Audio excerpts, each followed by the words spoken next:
se demande où est l'urgence finalement à installer aussi rapidement l'Institut de la photo. Ça pourrait être décalé de quelques mois pour nous permettre de rester là en attendant qu'on puisse intégrer les bâtiments qui sont prévus pour septembre-octobre 2019.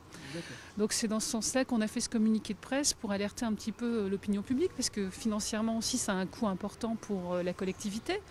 On va faire 2 déménagements en quelques mois.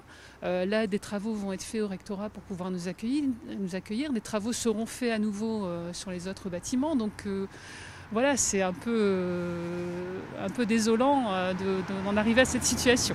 Le CIO de L'Isle, en l'occurrence, accueille à peu près 5000 personnes par an. Donc en termes de volume d'accueil, ça va être compliqué sur un espace plus restreint avec des bureaux d'accueil moins nombreux, etc., de pouvoir accueillir le même volume de public.